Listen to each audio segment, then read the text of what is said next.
우리 예배회 부름으로 2018년 6월 24일 예배 하나님께 드리도록 하겠습니다.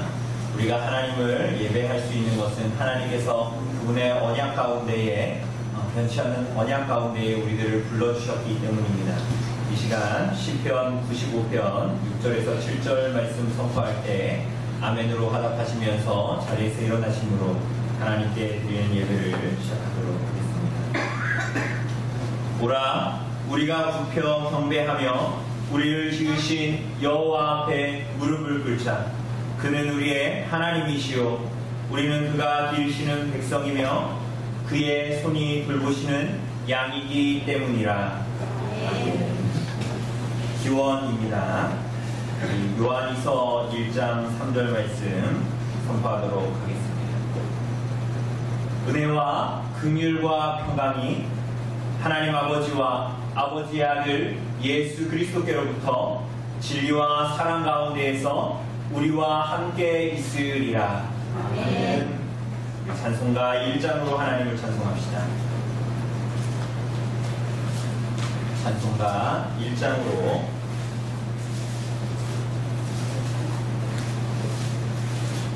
찬송가 1장으로 하나님을 찬송합시다.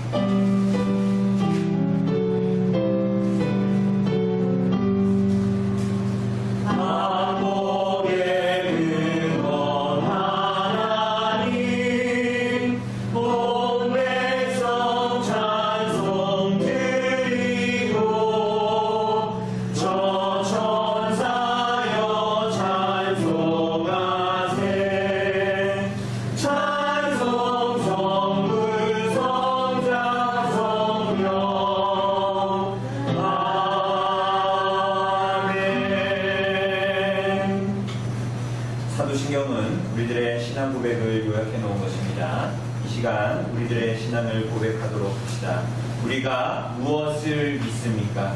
전능하사 천지를 만드신 하나님 아버지를 내가 믿사오며 그 외아들 우리 주 예수 그리스도를 믿사오니 이는 성령으로 잉태하사 공정녀 마리아에게 나시고 본디오 빌라도에게 고난을 받으사 십자가에 못 박혀 죽으시고 장사한 지 4일 만에 죽은 자 가운데서 다시 살아나시며 하늘에 오르사 전능하신 하나님 우편에 앉아 계시다가 저리로서 산자와 죽은 자를 심판하러 오시리라. 성령을 믿사오며 거룩한 공예와 성도가 서로 교통하는 것과 죄를 사하여 주시는 것과 몸이 다시 사는 것과 영원히 사는 것을 믿사옵나이다. 아멘. 이 시간 신약 공독하도록 하겠습니다. 오늘 신약 공독 본문은 로마서 신약 성경 로마서 14장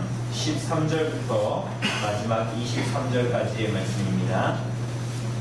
제가 가진 성경으로 신약 성경 259쪽에 있는 로마서 14장 13절부터 23절까지 제가 공독해 드리도록 하겠습니다.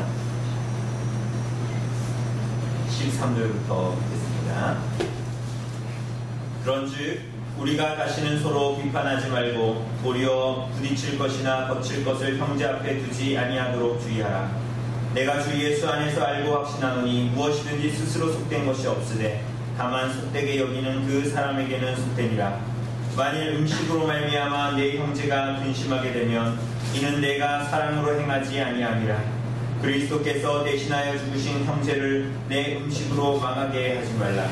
그러므로 너희의 선한 것이 비방을 받지 않게 하라. 하나님의 나라는 먹는 것과 마시는 것이 아니요 오직 성령 안에 있는 의와 평강과 희락이라. 이로써 그리스도를 섬기는 자는 하나님을 기쁘시게 하며 사람에게도 칭찬을 받느니라. 그러므로 우리가 화평의 일과 서로 덕을 세우는 일을 힘쓰나니 음식으로 말미암아 하나님의 사업을 무너지게 하지 말라.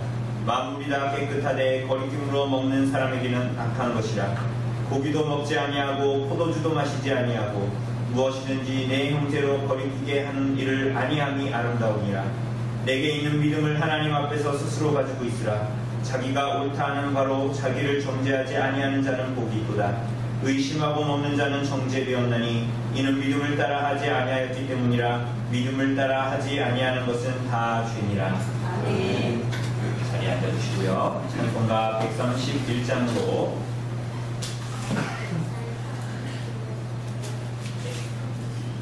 찬송가 131장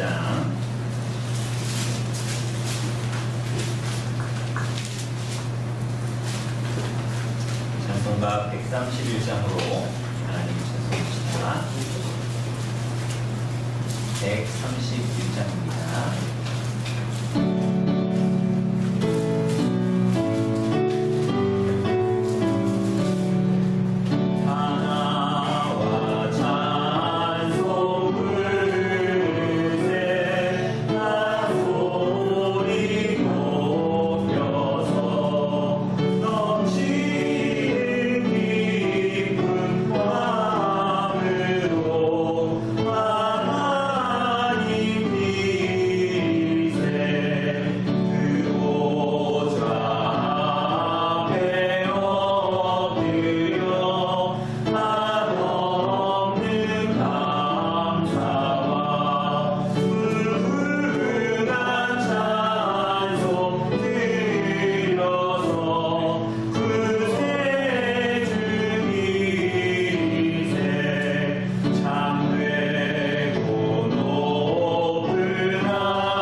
십계명 선포하도록 하겠습니다.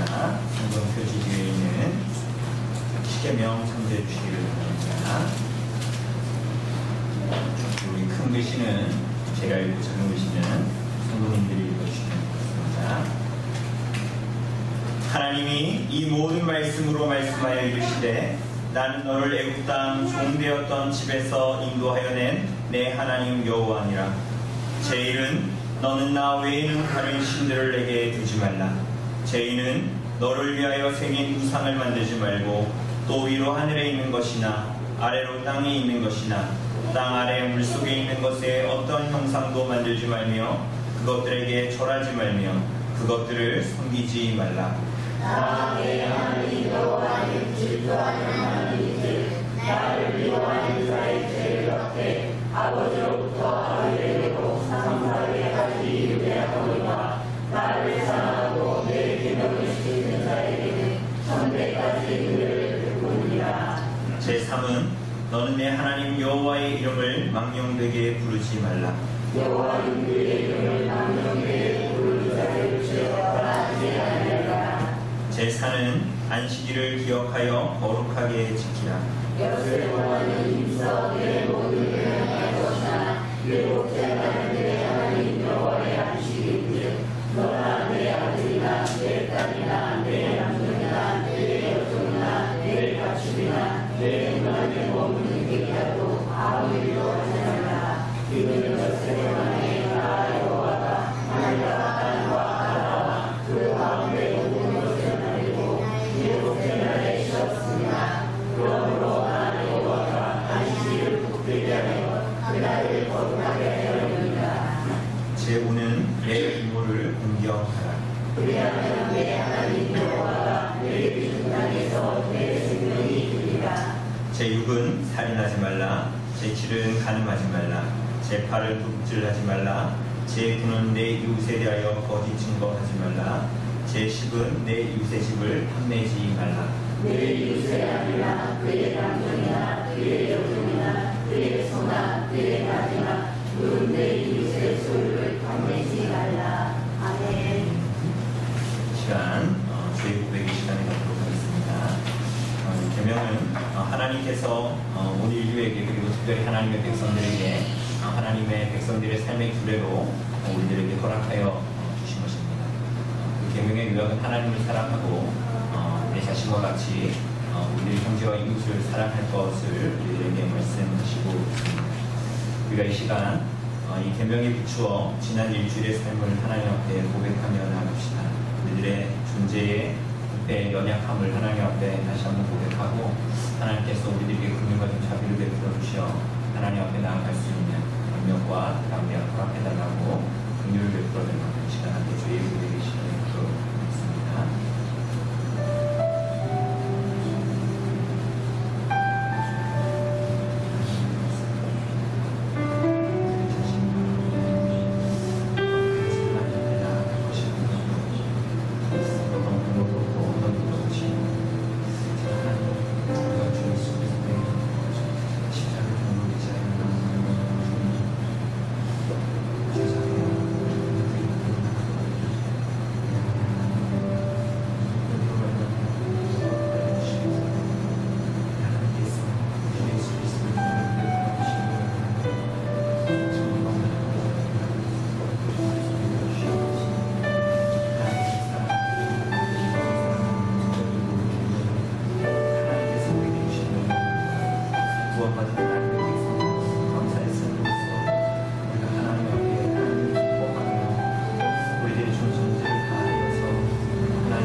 악인은 그의 길을, 불의한 자는 그의 생각을 버리고 여호와께로 돌아오라. 그리하면 그가 긍휼히 여기시리라.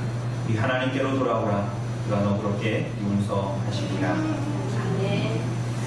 이 시간 감사의 찬송 하나님께 드립시다. 시편 84편 9절에서 12절. 우리가 가진 시편 찬송가로 16장에 있는 2절입니다. 우리가 가진 시편 찬송가 16장에 있습니다. 같이 찬송드립시다. 84편 9절에서 12절입니다.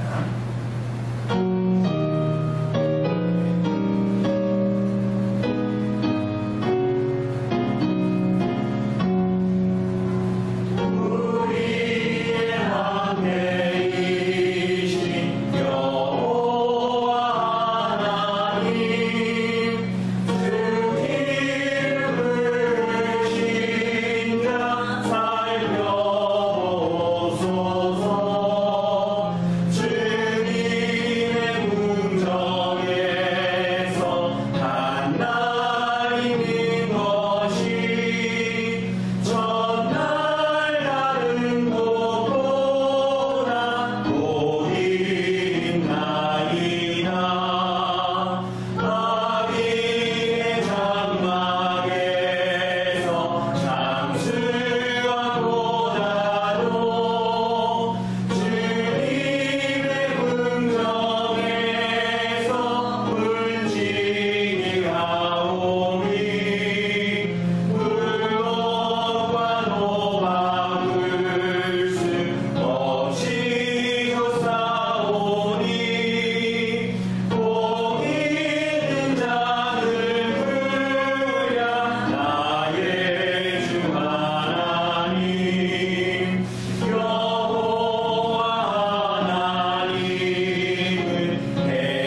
은혜가 풍성하고 자비로우신 우리 주님, 저희를 죄악 세상에서 방황하는 저희들을 버려두지 않으시고 오늘도 주님 앞에 나와 기쁨의 찬송을 부를 수 있는 은혜를 베풀어 주셔서 감사합니다. 저희들이 주님께 찬송과 기도를 할 때는 매우 주님의 거룩한 성전에 나와 기도드리오니 성령의 능력, 진리의 진리로서 저희들의 텅빈 가슴을 채워주시옵소서. 사랑하는 주님, 저희들은 거울뿐인 인생이었습니다. 상처받은 영혼이었습니다. 주님의 진리로서 무장했다고는 하나 제대로 관리하지 않아 낡고 찢어지고 구멍난 인상이었습니다. 세상에 온갖 추악한 죄악과 고통, 그 구멍으로 들어와 저희들을 아프고 병들게 하였습니다. 주님, 저희들을 불쌍히 여겨주시옵소서. 주님을 제대로 믿지 못하고 굳세게 무장하지 못하는 저희들을 불쌍히 여겨주시옵소서. 이제부터라도 주님 진리로 거듭나는 길로 주님 앞으로 나아가는 능력과 힘을 주시옵소서. 주님만을 열심히 믿고 사랑하고 행하는 그런 믿음의 길로 나아가게 해주시옵소서. 은혜의 주님, 주님 앞에 나와 겸손히 머리 숙여 주셔서 저희들을 긍휼히 여겨주시옵소서. 육신에 필요한 것, 신앙생활에 있어서 갖춰야 할 모든 것을 갖추게 하여 주시옵소서. 저희들이 올바른 길로, 신앙의 길로 주님을 열심히 믿게 치유하시는 우리 주님, 지금 이 시간에 여기에 나와서 주님께 영광을 돌리고 찬송을 드려야 하는 그들이 지금 인간적인 고통과 아픔으로 병상을 지키고 있습니다. 우리는 주님의 능력을 믿습니다. 주님, 그들을 불쌍히 여겨 하루속히 치료해 주십시오. 그들이 하루속히 이 자리에 나와 주님께 찬송과 영광을颂颂을 베풀어 주시옵소서. 주님의 치유의 능력을 굳세게 믿습니다. 주님, 은혜를 베풀어 주시옵소서. 사랑하는 주님, 오늘도 성령의 말씀으로 무장시킨 목사님 말씀으로 상처받은 저희들이 신령이 치유받고 위로받는 시간이 됨을 확실하게 믿습니다. 사랑하는 우리 주님 예수님의 이름으로 기도드렸습니다. 이 시간 우리 하나님 말씀 봅시다. 오늘 하나님 주시는 말씀은 마태복음 25장 1절로 13절까지의 말씀입니다.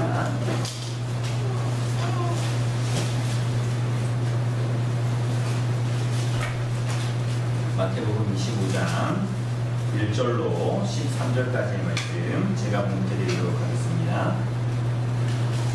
그때에 천국은 마치 등을 들고 신랑을 맞으러 나간 10 처녀와 같다 하리니 그 중에 5은 미련하고 5은 슬기 있는 자라. 미련한 자들은 등을 가지되 기름을 가지지 아니하고 슬기 있는 자들은 그릇에 기름을 담아 등과 함께 가져갔더니 신랑이 더디움으로 다 졸며 잘세 밤중에 소리가 나되 보라 신랑이로다 맞으러 나오라 하매 이에 그 처녀들이 다 일어나 등을 준비할세 미련한 자들이 슬기 있는 자들에게 이르되 우리 등불이 꺼져가니 너희 기름을 좀 나눠달라 하거늘 슬기 있는 자들이 대답하여 이르되 우리와 너희가 쓰기에 다 부족할까 하노니 차라리 파는 자들에게 가서 너희 쓸 것을 사라 하니 그들이 사러 간 사이에 신랑이 오므로 준비하였던 자들은 함께 혼인잔치에 들어가고 문은 닫힌지라. 그 후에 남은 처녀들이 와서 이르되 주여 주여 우리에게 열어주소서. 대답하여 이르되 진실로 너희에게 이르노니 내가 너희를 알지 못하노라 하였느니라. 그런즉 깨어있으라. 너희는 그날과 그때를 알지 못하느니라. 오늘 사랑하는 여러분, 우리가 오늘 10번째 예수님의 비유입니다. 여러분, 하나님이 요즘에 교회에 은혜를 주셔서 말씀이 이렇게 연하여지고 이어지고 그 주, 그 다음 주, 그 전주의 말씀이고 주중의 모임인데도 말씀을 이렇게 의도치 않았음에도 불구하고 말씀을 이제 이어서 우리들에게 이렇게 해석해 주시고 드러내 주시고 때로는 반복해 주시고 때로는 동전의 양면과 같은 것들을 드러내 주시고 있죠. 오늘 사실은 이 우리가 보는 9번째 비유도 오늘 우리가 오전에 보는 것과 오늘 오후에 모임 때의 도르트 신조에 보는 그 내용이 사실은 하나로 결부되어져 있기도 하고 동전의 양면 같기도 합니다. 그죠? 그러니까 우리가 만약에 오늘 오전에 동전의 앞면을 만약에 보게 된다면 우리가 오후에 도르트 신조를 통해서 보게 되는 것은 이 똑같은 동전의 뒷면을 동일하게 보게 되는 시간이 될 것입니다. 오늘 이 9번째 예수님의 비유는 우리가 잘 알고 있는 10명의 처녀, 10처녀의 비유입니다. 이 비유는 특별히 이 예수님의 재림에 대해서 우리들에게 말씀하고 있는 것입니다. 그래서 13절에 보면 그런즉 깨어라 너희는 그날과 그때를 알지 못하느니라 라는 말씀처럼 이 10처녀의 비유는 우리가 어떻게 예수님의 재림을 기다리고 바라보고 이 땅에서 기다려야 하는가 그 내용들을 가르쳐주고 있는 것입니다. 여러분, 그런데 사실 우리가 잘 생각해보면 우리가 이 재림과 관련하여서 여러분들이 알고 싶어 하는 것이 무엇입니까? 여러분들이 정말 알고 싶어 하는 것이 무엇입니까? 우리는 사실 예수님이 오시기까지 어떻게 기다려야 하는가는 사실은 말은 그렇게 하지만 본질적으로 우리가 알고 싶어 하는 것은 다 따로 있습니다. 그게 뭡니까? 예수님이 언제 재림하시는가? 그죠? 예수님이 모년, 모월, 모시에 오신다고 하면 내가 그때 그 전에는 잘 못하고 있다가도 그게 가까워오면 살짝 딱 준비해가지고 주님을 딱 맞으면 얼마나 좋겠습니까? 하는 옛날에 그 다비 선교회 그것처럼 예수님이 이제 5월 모시에 온다고 하니 다 같이 모여가지고 직장 다 땡겨치고 가정 다 땡겨치고 재산을 다 거기다 맡기고 흰 옷을 입고 막 열광적으로 기도하면서 그 모시 12시 10시인가요? 기다리잖아요. 근데 무슨 일이 있었습니까? 아무 일도 없었더라. 그러지 않았습니까? 그러니까 사실은 사람들은 그 날이 언제인지 궁금해 합니다. 그러나 성경은 심지어 예수님께서도 그때는 그 시는 성부만이 아시고 계시고 아시고 계신다라고 말씀하셨죠. 그렇죠?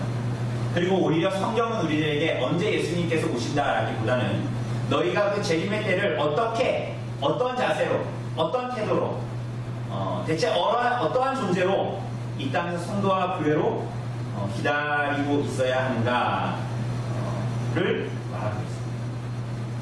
본론은 깨어 있어야 된다는 것이 않습니까? 근데 어떻게 깨어 있을 수 있습니까? 여러분 일주일 동안 깨어 있는 삶 사셨습니까?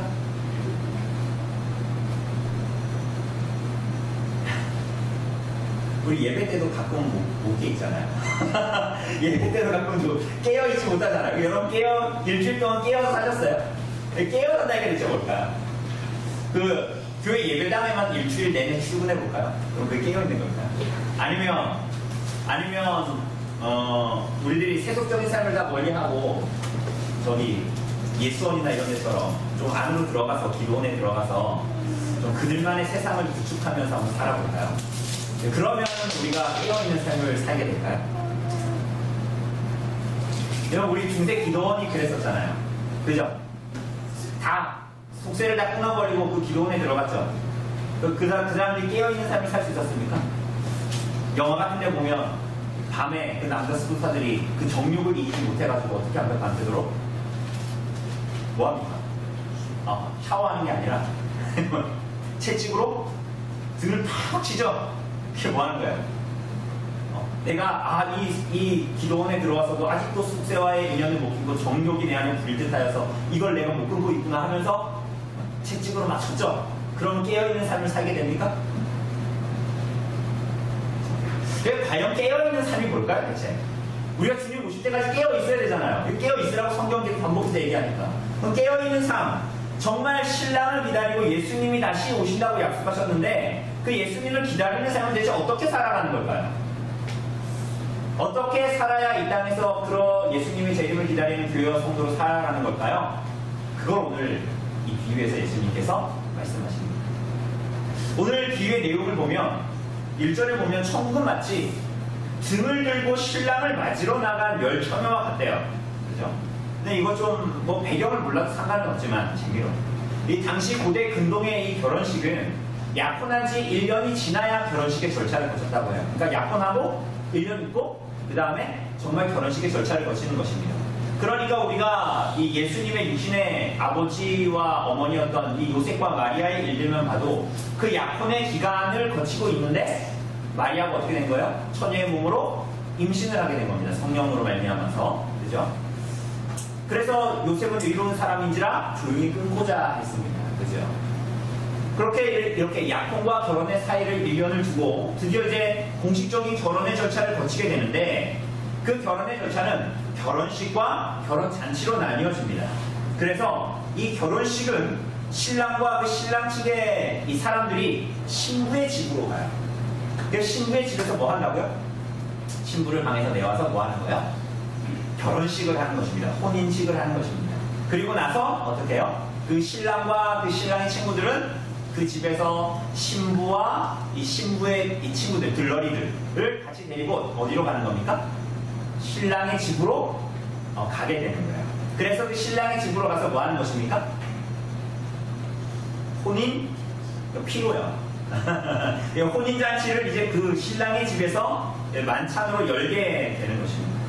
그러니까 그렇게 신부의 들러리로 있었던 이 10명의 처녀가 아마도 뭐 이 신부의 친구들이겠죠. 10명의 처녀들이 신랑이 오기를 이제 기다리고 있어요. 그런데 5절을 보니까 무슨 일인지 신랑이 온다는 기별이 들리지 않고 오랜 시간이 지체되게 됩니다.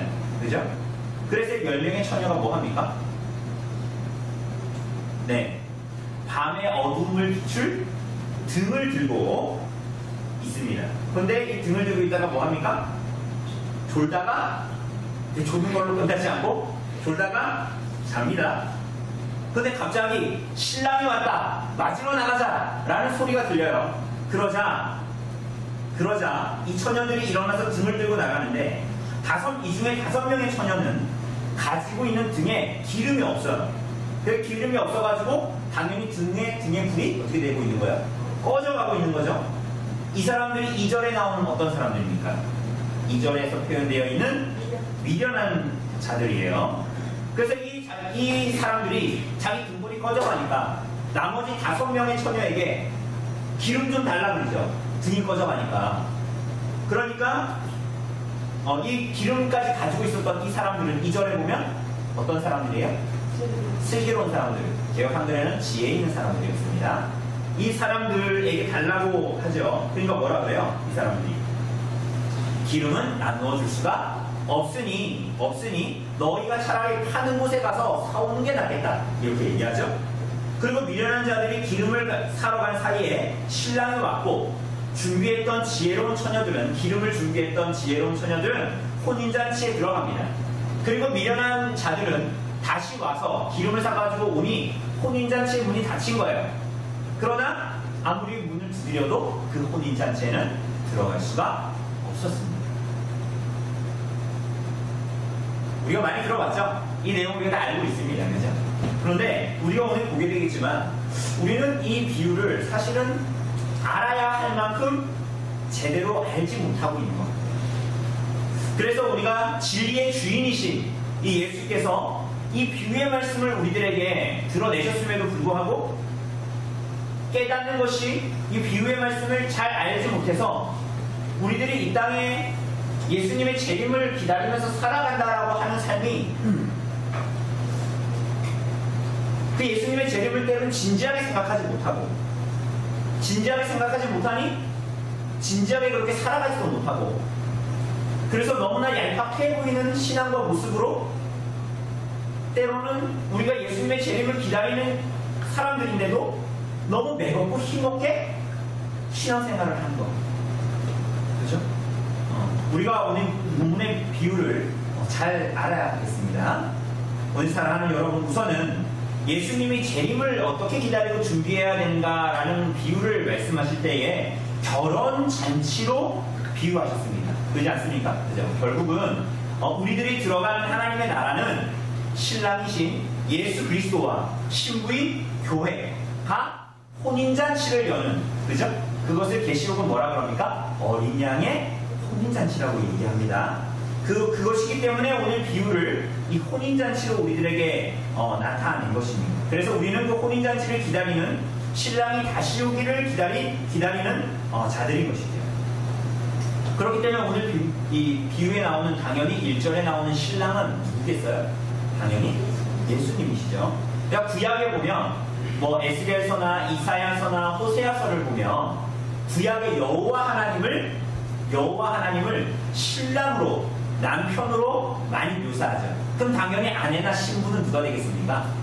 구약의 1차적으로는 구약의 이스라엘 백성들, 구약의 교회였던 이스라엘 백성들. 그게 소급해보면 오늘날 예수 그리스도를 믿는 성도들, 교회를 이야기하는 것이겠죠.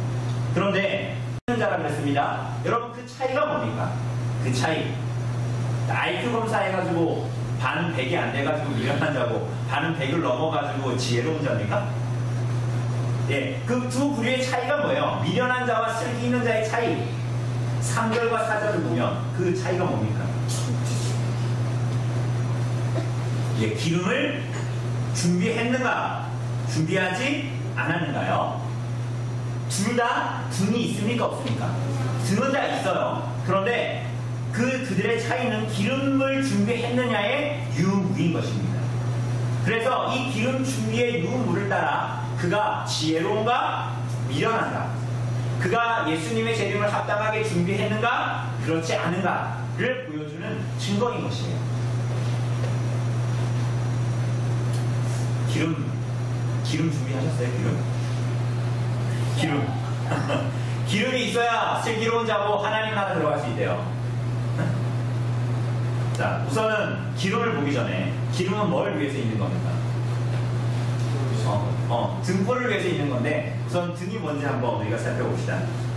예수님이 이 비유를 하실 때 아까 혼인잔치도 어린 양의 혼인잔치이기 때문에 비유를 그렇게 말씀하신 것이죠. 그죠?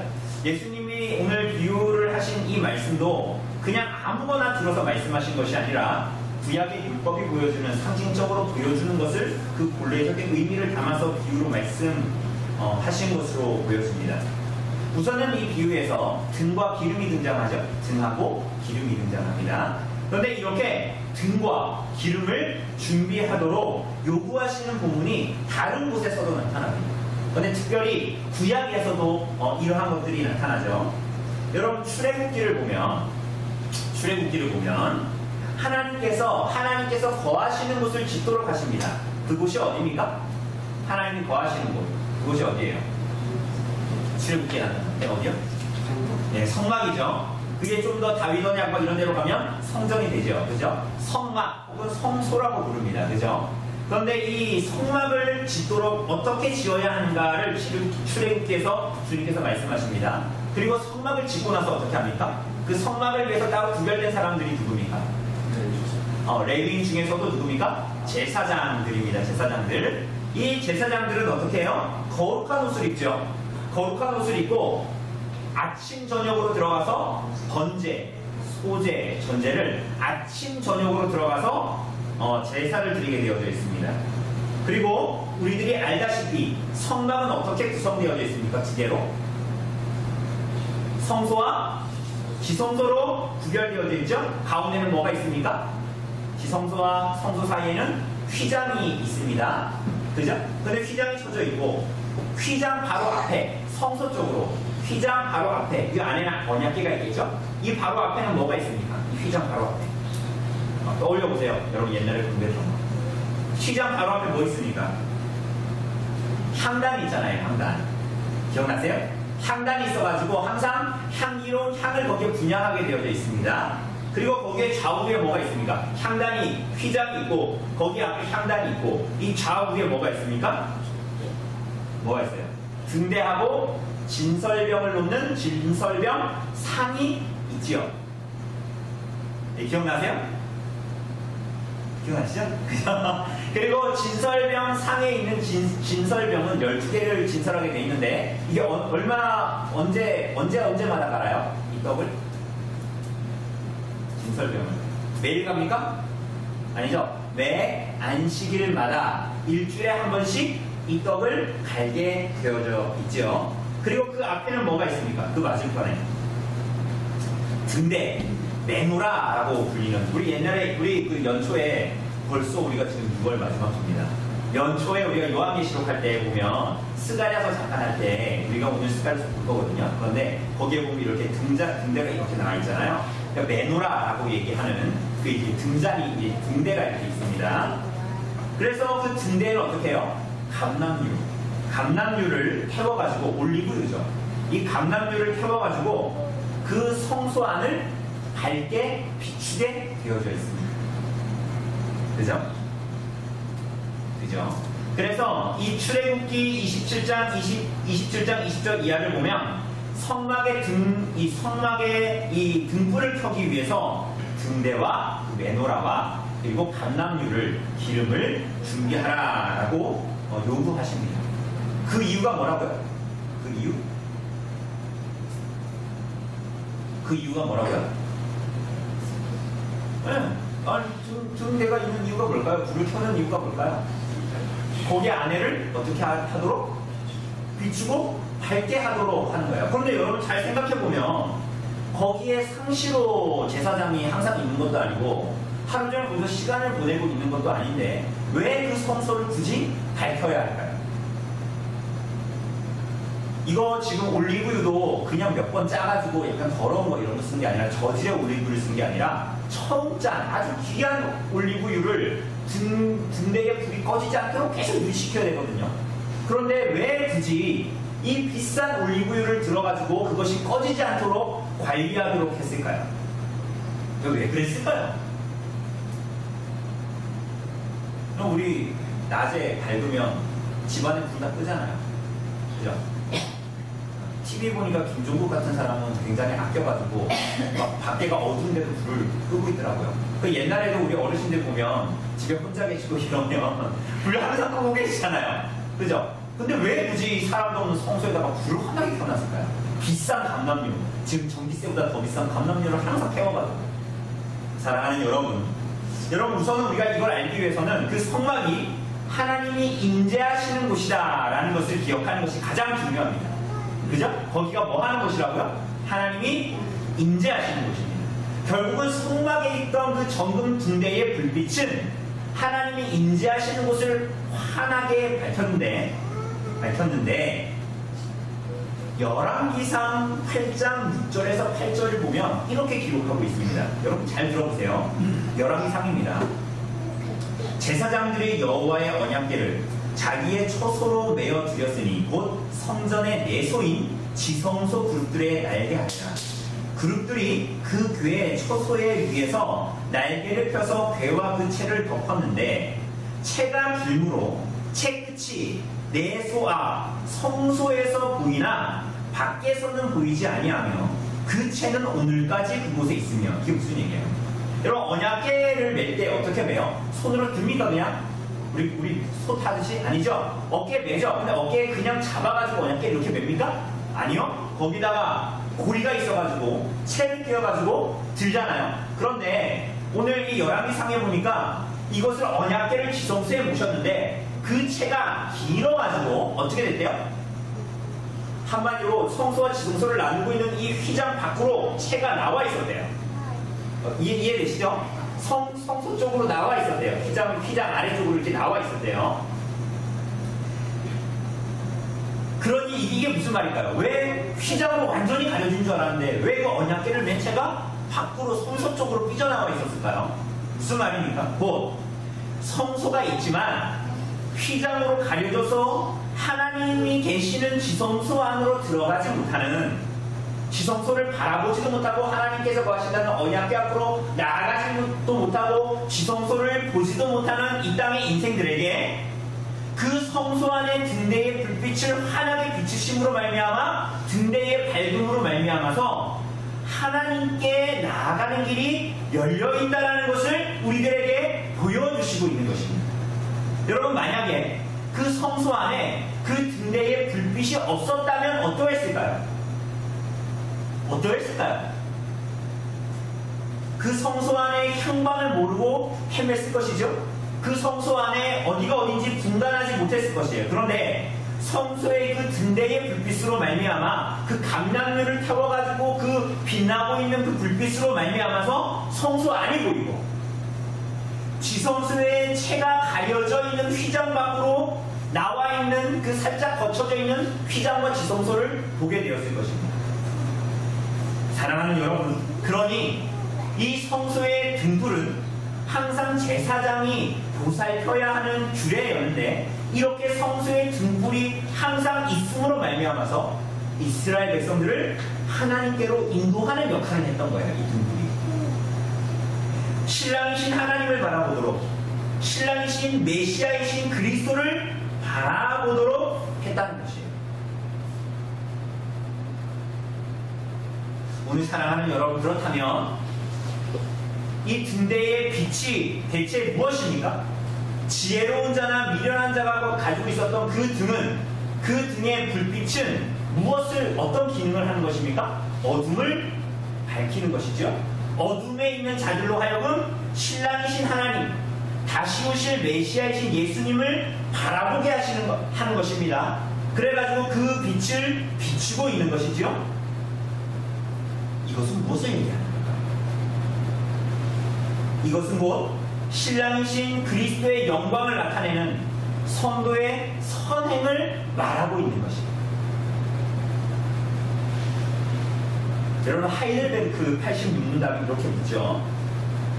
우리의 공로가 조금도 없이 그리스도로 말미암아 오직 은혜로 우리의 죄와 비참함으로부터 구원을 받았는데 우리는 왜 선행을 해야 합니까? 그러니까 우리가 그리스도의 공로로 구원받았는데 우리가 왜 여전히 선행해야 되죠? 이렇게 묻죠. 그러니까 뭐라고 답합니까? 그리스도께서 그의 보혈로 우리를 구속하셨을 뿐 아니라 그의 성령으로 우리를 새롭게 하여 그의 형상을 닮게 하시기 때문입니다. 이것은 우리가 모든 삶으로서 하나님의 은덕에 감사하고 하나님께서 우리를 통해 찬양받으시기 위함이며 또한 우리 각 사람이 열매로서 자신의 믿음의 확신을 얻고 경건한 삶으로서 다른 사람을 그리스도에게 인도하기 위함입니다. 이렇게.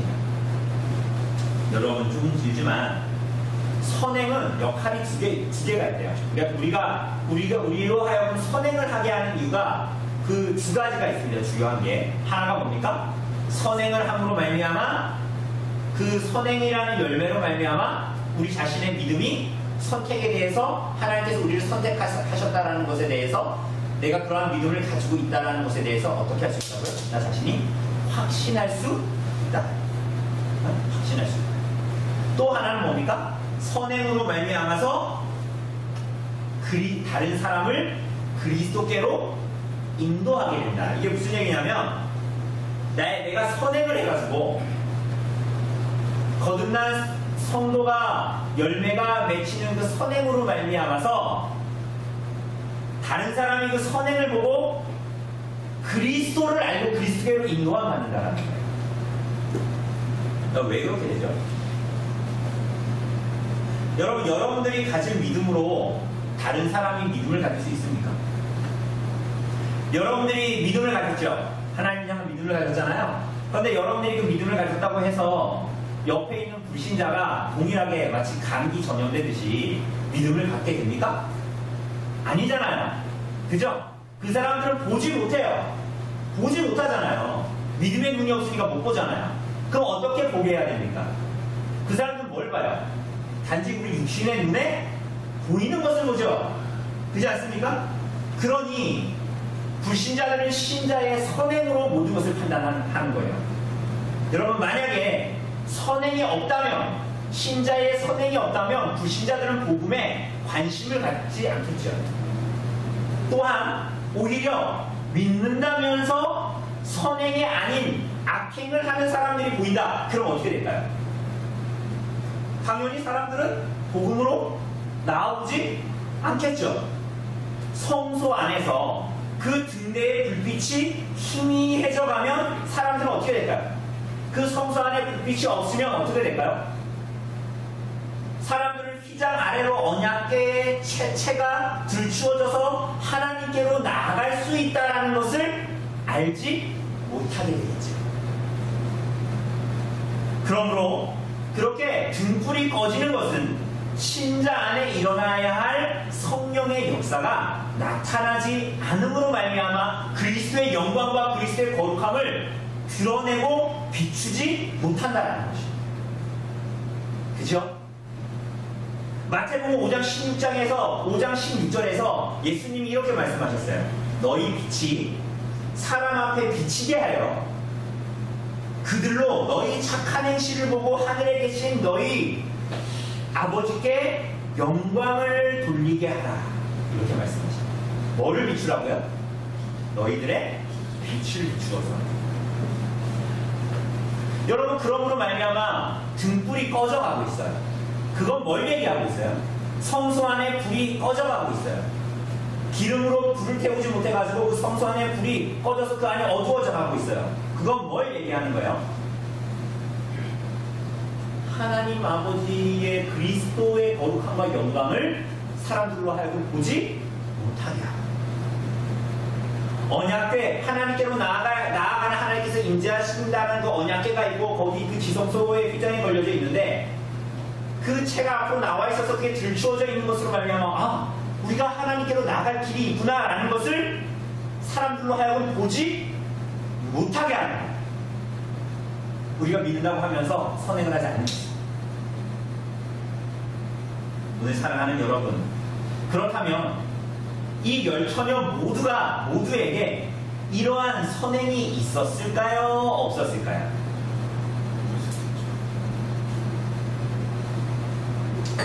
놀랍게도 등을 가지고 있었다니까요. 그죠? 우선 여기에 중점을 둬야 돼요. 그러니까 뭘 공통되게 가지고 있는 게 있었어요. 그게 뭐였어요? 등을 가지고 있었어요. 그런데 8절에 보면 이 미련한 사람들이 우리 등불이 꺼져가니 라고 하는 것을 보면, 그리고 그들의 결국을 보면 이 사람들이 등을 가지고 등을 비췄던 거, 어둠을 비췄던 거, 다르게 얘기하면 선행을 했던 것이 구원받은 자의 온전한 선행이 아닌 그저 믿음이 있는 척 했던 위선에 가까운 선행이었다는 거예요. 빛을 비추긴 비추는데 참된 빛이 아니었던 거지. 선행을 하는데 참된 믿음에서 우러나오는 것이 아니라 위선적이었던 거예요. 가식적이었던 거예요. 가면을 쓰고 있었던 선행이었어요. 이게 뭘까요? 이게 뭘까요? 그렇다면 이 등과 함께 준비하라고 했던 기름이 뭔지를 알아야 돼요. 그래서 왜? 기름으로 등이 불을 태우니까, 불을 비추니까. 기름이 뭡니까? 4절에 보면 슬기 있는 자들은 그릇에 기름을 담아가지고 등과 함께 가지고 있었습니다. 이것이 있고 없고에 따라서 누군가는 신랑의 오심에 합당한 자요, 누군가는 합당하지 않은 자라는 것이 드러나게 되죠. 여러분, 이 기름은 결론부터 얘기하면, 아주 간략하게 얘기하면 이 기름은 성령의 능력을 말해요. 이 기름이 뭐라고요? 성령, 그리고 그분으로부터 오는 능력을 말합니다. 여러분, 근데 이것을 이해하는 것은 어렵지가 않아요. 그러니까 왜 이게 기름이 성령입니까? 이렇게 물어볼 수 있잖아요. 조 목사가 그렇게 얘기했으니까 그게 성령인 줄 알아. 이렇게 말할 수 있지만 그건 성령이 말하는지 성령이 왜 그렇게 말하는지 알아야 될 거 아니에요. 그런데 이것을 이해하는 것은 어렵지가 않아요. 왜냐하면 우리가 이미 요림답과 성경의 내용들을, 이미 성경의 교훈을 잘 생각하고 생각해보면 어떤 사람이 하나님께서 받으실 만한 선행을 하려면 어떻게 해야 됩니까? 먼저 이 존재가, 이 사람이 어떻게 되는 거예요? 하나님을 향해서 거듭나야 합니다. 그렇지 않습니까? 이 사람이 거듭나야 합니다. 그래서 중생한 이 사람이 선행을 해야 합니다. 차례가 그렇게 되지 않습니까? 참된 믿음으로 거듭난 사람이 선행을 하게 됩니다. 그죠? 그런데 이 선행하는 힘이 어디서 나타납니까? 그죠? 이 사람이 거듭난 다음에 이제 난 구원받았으니까 이제 내가 내 힘으로 선행을 하게 되는 것이 아니에요. 우리는 설사 그렇게 생각할지 몰라도 그 선행을 할 수 있는 능력과 힘은 오직 성령 하나님으로부터만 오게 됩니다. 그래서 중생한 사람은 스스로의 힘이 아니라 성령의 역사로 우리 안에 열매를 맺게 됩니다. 그게 바로 뭐로 나타나는 거예요? 선행으로 나타나게 됩니다. 그래서 이 세상에 신령한 빛을 성령으로 말미암아 비추게 되는 거예요. 그게 뭐라고요? 선행이라고. 선행. 성령께서 우리를 성전 삼아 우리 안에 거하신다면서요. 성령이 그렇게 얘기하잖아요. 그죠? 그래서 선의 열매를 맺게 하신다면서요. 그래서 이 세상에 빛을 비추게 하십니다. 그렇게 그리스도의 영광과 거룩함을 비추게 하여 어둠 가운데 있는 사람들이 그리스도의 영광을 바라보게 하고 하나님께 나아올 수 있도록 하는 것이죠. 그런데 이게 여러분 여기가 조금 어려워요.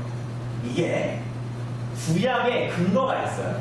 우리가 다윗 언약 보면서도 봤지만 어느 날 뚝딱해서 다윗 언약이다 이렇게 주지 않았어요. 그 다윗 언약 보면서 우리가 봤지만 이 다윗 언약이 창세기부터 요한계시록까지, 그죠? 이 처음의 언약부터 이 마지막 이 새 언약의 성취까지 이어지는 것을 우리가 보지 않았습니까? 성경의 내용이 모두 다 동일해요.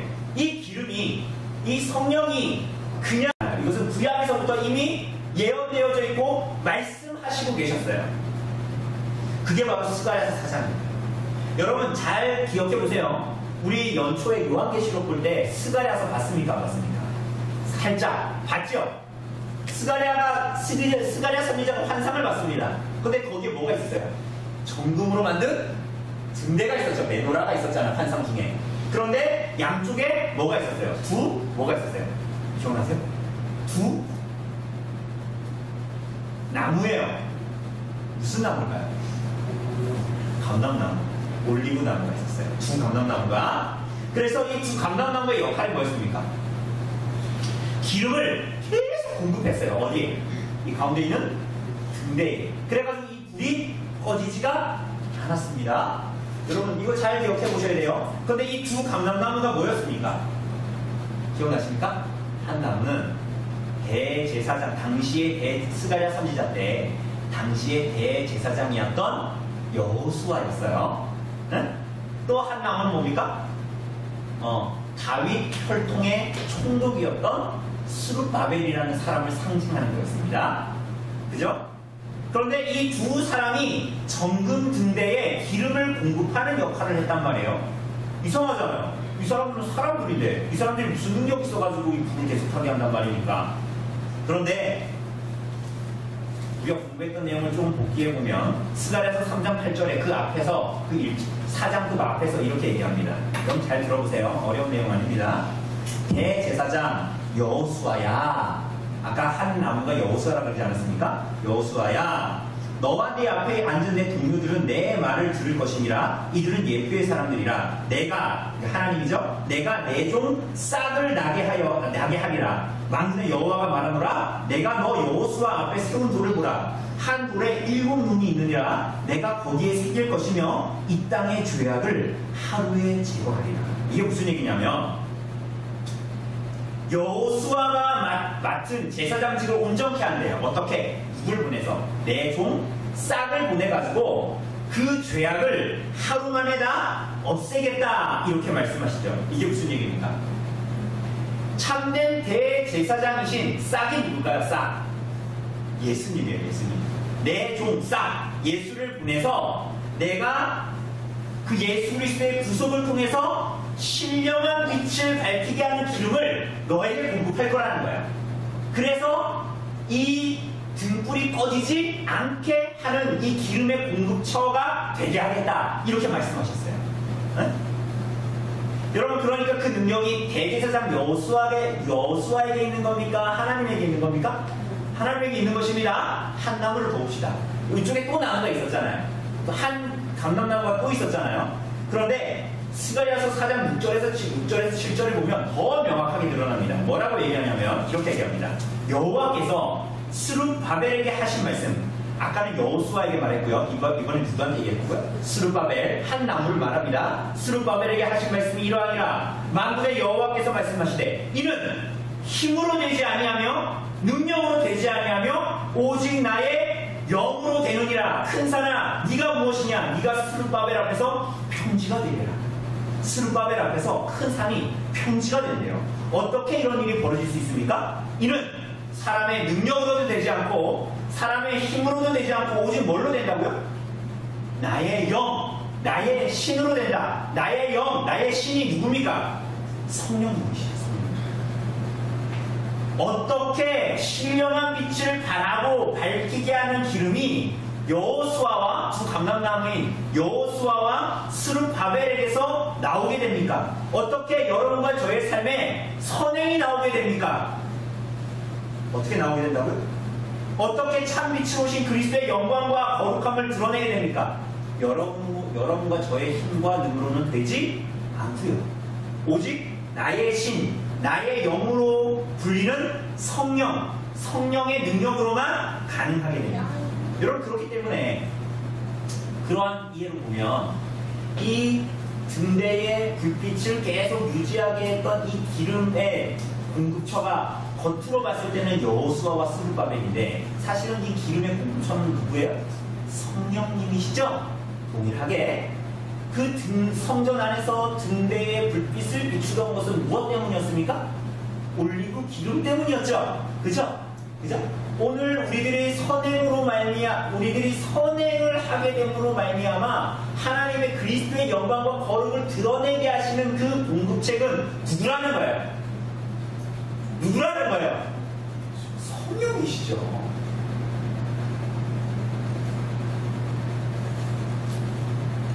그래서 우리 자신이 아니라, 우리 자신의 선행이 아니라 성령님으로부터 오는 능력, 성령으로 말미암는 선행으로 그리스도의 영광과 거룩을 나타내고 드러내게 되는 것입니다. 사랑하는 여러분, 그렇다면 여러분과 저는 어떻게 예수님의 오심을, 신랑의 오심을 준비해야 하겠습니까? 어떻게 준비해야 될까요? 13절에 말하는 대로 깨어 있어야 되겠죠. 깨어 있어야 되겠습니다. 그런데 어떻게 깨어 있습니까? 우리는 예배 시간에도 잘 못 깨어 있는데 어떻게 깨어 있으란 말입니까? 여러분, 우리 본문 5절에 보면 이 10명의 처녀들이 뭐 했대요? 심지어 신랑이 더디옴으로 다 졸며 잘세. 여러분, 누가 졸며 누가 잤대요? 누가 졸며 누가 잤대요? 미련한 자든 슬기로운 자든 다 잤죠. 여러분, 이게 뭔 얘기일까요? 여러분, 이거 신랑이 더디와가지고 10처녀가 모두 다 믿음을 잃어가지고 다 잠들었다, 이런 뜻이 아닙니다. 강조점이 다른 데 있습니다. 이 강조점이 뭘까요? 모두 다 하나같이 미련한 자건 슬기로운 자건 신랑이 오심이 언제인지를 모른다는 거예요. 몰랐다라는 거예요. 마치 잠자는 것처럼. 여러분과 저는 언제 어떻게 주님을 만날지 알아요, 몰라요? 여러분, 정말 몰라요. 여러분이 설거지를 하고 있을 때든지, 여러분이 아이들의 장난감을 치우고 있을 때든지, 아니면 어딘가로 사업차로 일을 하고 있을 때든지, 아니면 예배를 드리고 있을 때든지, 아니면 여러분들이 누군가를 도와주고 있을 때든지, 아니면 여러분들이 어떤 사람 욕을 하고 있을 때든지, 언젠지 몰라요. 그때가, 예수님이 다시 오는 때가 여러분들이 집안에서 그걸 맞이하게 될지, 여러분들이 직장에서, 혹은 장보러 가서 마트에서, 아니면 술집에서, 아니면 길거리에서 여러분들이 주님을 맞이할지 누구도 몰라요. 주님의 오심이 이와 같을 거라는 거예요. 잠자고 있는데 신랑이 오신다 라는 얘기를 듣는 것과 같이, 모두 잠을 자는 것과 같이 갑작스럽게 알지 못하게 예측하지 못한 어느 순간 갑자기 재림을 맞게 된 거예요. 보라, 신랑이 오다, 맞으러 나오라 하는 천사장의 소리가 언제 들릴지 우리는 알 수가 없게 되죠. 7절을 보면 이 소리가 들리자 처녀들이 다 일어나 등을 준비하죠. 그런데 밀어나는 자들이 등불이 꺼져가니 기름을 나눠달라고 합니다. 이게 무슨 말일까요? 우리가 지금 등이 먼저고 기름이 먼저고 다 생각해봤잖아요. 그럼 이 사람들 대체 뭘까요? 등을 달라니, 불이 꺼져가니 기름을 나눠달라니, 이게 무슨 말일까요? 여러분, 이거 쉽게 얘기하면 이 사람들은 이런 삶을 살았던 사람들입니다. 내가 예수 믿어서 천국 가는 것은 티켓은 다 놓았으니 선행 따위는 필요 없어. 적당히 예배나 드리면서 내가 원하는 대로 살아갈 거야. 여러분, 이 사람들이 이런 류의 사람이었다는 걸 말해주는 겁니다. 다시 얘기합니다. 예수님께서 십자가에서 내 죄를 위해서 죽었다고 하니 내 구원 문제는 다 해결됐어. 그러니까 나 이제 이 땅에 살아가면서 내 나머지 삶은 적당히 죄도 지으면서 내가 적당히 즐기면서 내가 원하는 대로 살아가겠어 하는 마음을 가진 사람들. 외적으로 봤을 때는 어때요? 예배도 드리고 성경도 읽고 신앙생활 열심히 하는 것 같아요. 마치 비유하자면 이런 사람들 같아요. 결혼식을 했어요. 결혼 전까지는 막 아름답게 치장도 하고 웨딩 사진도 찍고 막 나중에 했어. 결혼식도 했어. 혼인도장도 찍었어. 혼인신고서도 냈어. 그러니까 어때요? 이제는 빼도 박도 못하게 됐으니까 이제는 내가 뭐 신랑한테 잘 보일 필요 있나? 신부한테 잘 보일 필요가 있나? 치장도 안 하고 어차피 결혼했으니까 빼도 박도 못하니 적당히 결혼 생활 유지하면서 다른 사람하고 적당히 바람도 피워가야지 하는 사람과 같은 거야. 비유하자면. 이 사람들은 믿는다고 하지만 실상은 믿지 않는 사람. 등을 가지고 있어가지고 비추는 것 같지만 그게 하나님으로부터 오는 선행이 아닌 거죠. 하나님으로부터 오는 게 아니에요. 그래서 하이델베르크 요리문답 87문답이 이렇게 물어요. 감사치도 않고 회개치도 않는 삶을 계속 살면서 내가 예배드립니다, 내가 구원받았습니다 라는 게 입에만 있는 거야. 감사치도 않고 회개치도 않는 삶을 살면서 하나님께로 돌이키지 않는 사람들도 구원 얻을 수 있습니까? 여러분 어떻게 생각하세요? 여러분 어떻게 생각하십니까? 여러분, 내가 천국행 티켓을 따놓았으니까 천국에 가는 건 당연지사고 티켓을 따놓았으니까 내가 그러니까 이제 구원을 받았으니까 이제 적당히 한번 살아가야겠다. 뭐 그렇게 열심히 살 필요 있나? 적당히 살아가야지. 아니 그래도 교회 가서는 내가 그래도 열심히 하나님 믿는 것처럼 해야지. 예배도 드리고 빠지지 말고 성경도 좀 읽고 그런 사람들에 대해서 뭐라고 얘기합니까?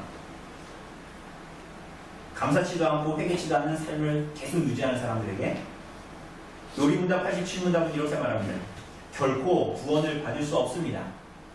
성경은 음란한 자, 우상 숭배자, 간음하는 자, 도둑질하는 자, 탐욕을 부리는 자, 술 취하는 자, 욕하는 자, 강도질하는 자나 그와 같은 죄인들은 하나님 나라를 유업으로 받지 못한다고 말씀합니다. 미련한 자들의 요청에 이 슬기 있는 자들이 뭐라고 얘기합니까? 우리와 너희가 쓰기에 다 부족하니 차라리 파는 자들에게 가서 너희 쓸 것을 사라. 이것은 슬기 있는 자들이 이기적이라는 말이 아니에요. 내가 기름 많은데 안 나눠줬다 이런 얘기를 하는 게 아니라 신랑이 오시는 그때는 새삼스럽게 무엇을 준비하고 그럴 상황이 아니라는 거야. 신랑이 오셨다, 예수께서 재림하셨다라는 소리가 들리고 천사장의 나팔 소리가 들릴 때에는 새삼스럽게 무언가를 준비해야 될 때가 아니라는 거야. 이미 늦었다라는 거야. 오늘 사랑하는 여러분은 주님의 오심을 정말 준비하고 계십니까? 우리 주님이 다시 오실 때에 합당한 준비로 이 땅에서 시간 보내고 계십니까? 여러분, 슬기 있는 처녀들이 신랑이 오기까지 기다린 밤을 어떻게 보냈을 것 같습니까? 신랑이 오신다는 소리 들으니까 막 부랴부랴 막 어떻게 하지 하면서 막 등에다 부르고 막 기름 넣고 그랬을까요? 신랑이 오신다고 했지만 그때가 더디므로 시간이 오래 걸려도 오랜 기다림에도 밤새 등불을 밝히면서 등불을 살피면서 어둠을 밝히지 않았겠어요? 그렇게 그리스도의 영광을 드러내지 않았겠어요? 세상 살아가는 것이 너무나 고달프고 지쳐서 정신을 차리려고 해도 정신을 놓칠 때가 많고, 그렇게 살아가는 이 세상 속에서 그래도 성령의 능력을 구하고, 그래도 밤이 되어 어둡지만 하나님께서 은혜 주셔서 경건으로 살아가려는 거룩을 추구하는 삶, 그게 기름을 준비하고 불빛을 비추었던 슬기로운 처녀들이 신랑이 오기까지 지샌 밤이 아니었을까요? 여러분은 어떻게 살아가고 있습니까? 그래도 나름 등 비슷한 거 가지고 준비했으니까 괜찮다고 생각하십니까? 그래도 내가 일평생 교회 다니면서 왔다 갔다 하고 출석도 하고 직분도 가지고 헌금도 얼마 했고 얼마나 예배를 드렸고 내가 무엇을 했고 교회 사람들 다 나를 아는데 부끄러운 구원이라도 받지 않을까? 라고 생각하십니까? 사랑하는 여러분, 그러한 자들에게 준비된 하나님의 나라는 없어요. 다시 한번 말씀드립니다. 그러한 자들에게 준비된 하나님의 나라는 없습니다. 오늘 10절을 보면 그들이 기름을 사러 갔다 온 사이에 혼인잔치로 들어가는 문이 닫혔습니다. 그런데 11절을 보면 그 미련한 자들이 문을 두드려요. 문을 두드리면서 뭐라 그래요?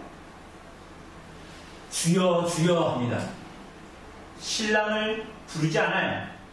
여러분, 이것은 마태복음 7장의 내용을 떠올리게 합니다. 마태복음 7장에 이렇게 기록되어져 있죠? 이러므로 그들의 열매로 그들을 알리라.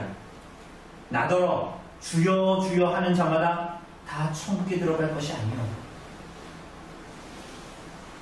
다만 하늘에 계신 내 아버지의 뜻대로 행하는 자라야 들어가리라.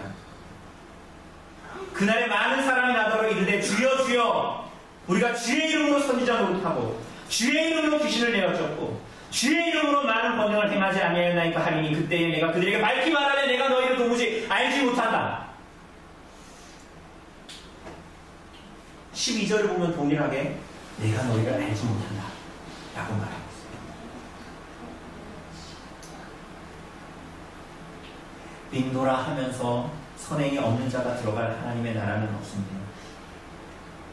믿노라 하고 선행 비슷한 걸 하지만 그게 성령으로 말미암지 않는 선행, 위선, 가식, 우리들의 존재를 담지 않는 선행, 그 가운데 하나님은 계시지 않는다는 거예요.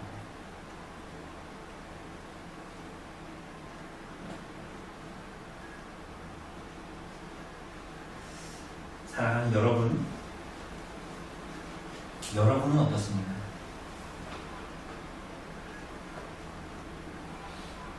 우리는 오늘 눈가림을 할 수 있어요.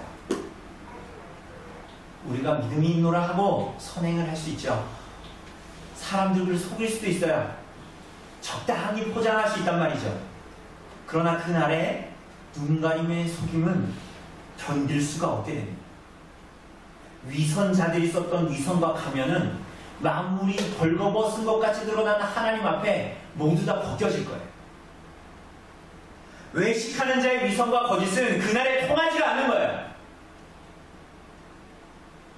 오늘 사랑하는 여러분은 주의 재림을 합당하게 준비하고 있습니까? 그저 믿는 것만으로 충분하지 않아요. 그저 믿어서 내가 그렇게 사는 척하는 것으로 충분하지 않아요. 그날에 주님은 여러분들을 모른다고 하실 거예요.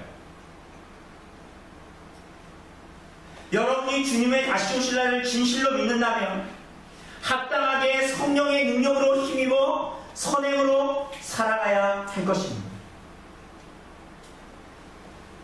여러분이 만약 성령을 힘입어 선행으로 살아가지 않는다면, 거듭난 심령으로 말미암는 선행이 여러분에게 나타나지 않는다면, 그것이 그저 위선이면 종교적인 가면이라면, 혹은 여러분들이 선행을 하는 이유가 하나님께 상을 받기 위한 이기적인 이유뿐이라면, 여러분이 대체 주님의 다시 오심을 기다린다는 말은 대체 무슨 말인가요? 하나님이 다시 오셔서 여러분들을 심판하실 것을 기다린다는 말인가요? 그러한 자들에게 주의 다시 오심은 구약의 이스라엘 백성들처럼 여러분과 저를 심판하는 날이 될 거예요. 사랑하는 여러분, 여러분의 등에 등불이 살아있게 하십시오. 누가복음 11장 13절에 그래서 주님께서 이렇게 말씀하십니다. 내가 구하는 자에게 성령을 주지 않겠느냐? 내가 구하는 자에게 성령을 주지 않겠느냐? 하나님의 나라를 여러분의 심령에, 우리 안에, 이 땅에 이루시는 분이 성령님이십니다. 여러분을 그리스도 안에서 거듭나게 하시고 새 사람이 되게 하여 천국을 살아가게 하시는 분이 성령님이십니다. 성령님이 없이는 누구도 그분의 은혜 없이는 하나님의 나라를 소유할 수가 없죠. 오늘 사랑하는 여러분, 주의 재림을 준비하기 위해서 날마다 간절히 사모함으로 성령님과 동행하시기를 바랍니다. 그분이 여러분에게 성령의 능력을, 날마다 새로운 기름을 공급해 주시기를 구하십시오. 여러분, 구하십시오. 성령을 주시기를 구하십시오. 그분의 능력이 우리 안에 있기를 구하십시오. 그분이 여러분 안에 성령의 능력을, 경건의 능력을 주시도록, 그렇게 선행을 하도록, 그래서 성도로 살아가는 능력을 주시도록 기도하셔야 됩니다. 여러분, 기도하지 않고 여러분이 그럴듯한 모습으로 선행을 하는 것으로만, 위선으로만 살아간다면 여러분을 향한 하나님의 나라는 없어요. 사람들을 속일 수는 있지, 하나님을 속일 수는 없어요.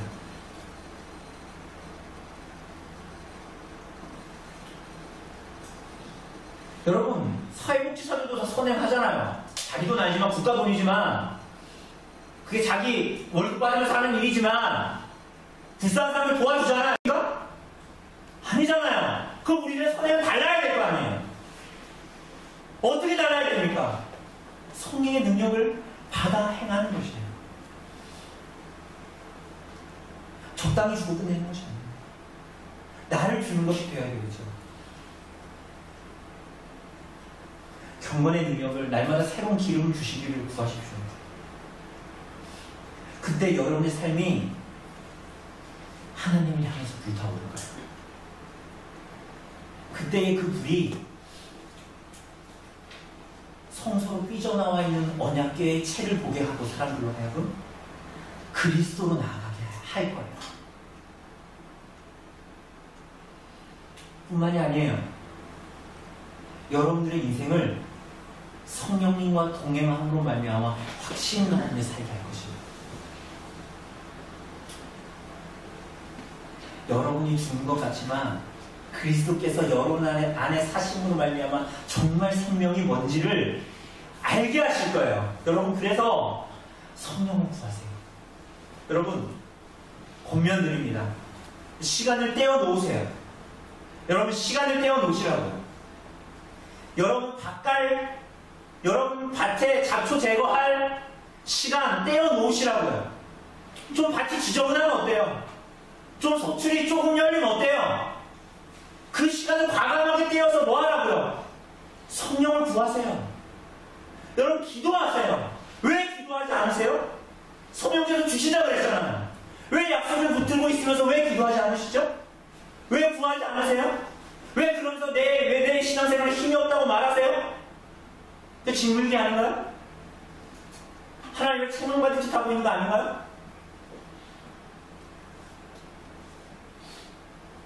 여러분 또한 동일하게 선행을 행할 등불을 어둠 가운데 비출 시간을 떼어놓으세요. 그럼 떼어놓으세요. 여러분, 내가 하나님께 예배 드리는 시간은 짝퉁이로 드린 게 아니에요.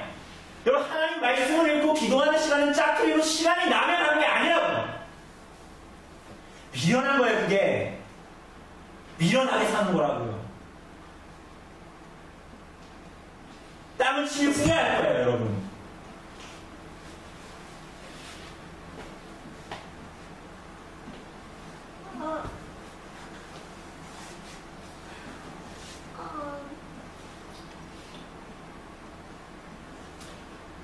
밤늦도록 신랑의 오심을 기다리며 등불을 비추시기 바랍니다. 여러분, 그게 신부의 아름다운 모습이에요. 우리 주님께서 오시고 그 신부를 그 그 모습으로 보기를 원하시는 거예요.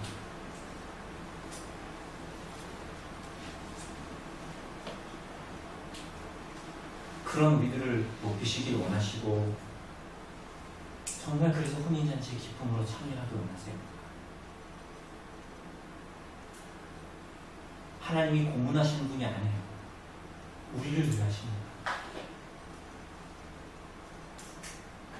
우리는 지금 그 시간을 여기 이곳에서, 이 시간 속에서 기대하고 바라고 있습니다. 그런즉 깨어 있으시기를 바랍니다. 사랑하는 여러분, 깨어 있으시길 바라요. 성령을 구하고 그분의 뜻을 구하고 그분의 뜻에 순종하여 선행하십시오. 참된 믿음에서 열매는 진실된 선행을 하십시오. 그래서 신랑이 오기까지 그 신랑의 빛으로 어둠에 선전하고 하나님의 나라를 소망하고 진력하는 깨어있는 교회, 성도, 진실되고 참된 믿음으로 이 땅을 살아가는 성도, 거룩하고 순결한 신부, 바로 여러분 교회 되시기를 간절히 바랍니다. 잠시 기도하도록 하겠습니다. 하나님, 우리가 순결한 신부로 거룩한 자로 준비되어져 있을 수 있도록 도와주시기를 원합니다. 우리가 얼마나 존귀한 자로 부름을 받았는지 우리로 하여금 알게 하여 주십시오. 우리가 하나님을 신앙한다고 하지만 외면으로, 가짜로, 거짓으로 그저 그렇게 스스로 자위하면서 진실되지 않게 하나님 앞에 신앙하는 꼴로 나타나는 것이 아니라 하나님 원하기는 진정으로 신랑을 사랑할 수 있도록 해주십시오. 정말 예수님을 사랑할 수 있도록 해주십시오. 마음으로, 말로만이 아니라 행동으로만이 아니라 우리의 전 전제를 다 하여서 주님을 기다리고 사랑할 수 있게 해주십시오. 그래서 이 땅을 사는 동안 어두운 가운데에 주님 오시기를 기대하고 성령의 능력으로 더욱더 불빛을 비춰 소명을 감당하며 그리스도의 영광을 자랑하며 진리로 나아가는 길을 비추는 자로 이 땅을 좀 존재할 수 있도록 주님 은혜를 베풀어 주시옵소서. 우리의 삶을 그렇게 드리며 나아갈 수 있도록 은혜를 베풀어 주십시오. 모든 말씀 우리 주 예수 그리스도의 이름으로 기도드립니다. 예, 우리 준비하신 헌금 헌상하도록 하겠습니다. 찬송가 216장 찬송하시면서 준비하신 헌금 헌상하도록 하겠습니다.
하나님, 우리가 하나님을 예배하고 그저 이 시간만 예배하고 그저 이 시간을 드리는 것이 아니라 하나님, 우리들의 좋은 전제와 우리들의 전 인생을 하나님께 드리는 것을 고백하며 하나님께서 주신 것들 가운데 구별하여 하나님께 드리며 나아가게 하시니 주님 감사를 드립니다.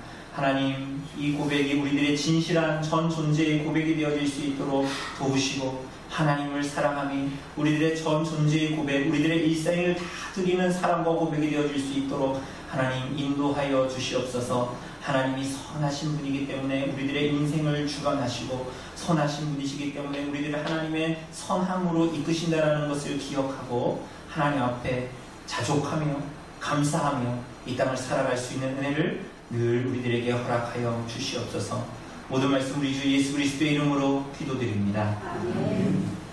자리에서 일어나셔서 찬송가 635장으로 우리 하나님을 찬송합시다. 찬송가 635장입니다.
주 예수 그리스도의 은혜와 하나님의 사랑과 성령의 교통하심이 너희 무리와 함께 있을지어다. 아멘.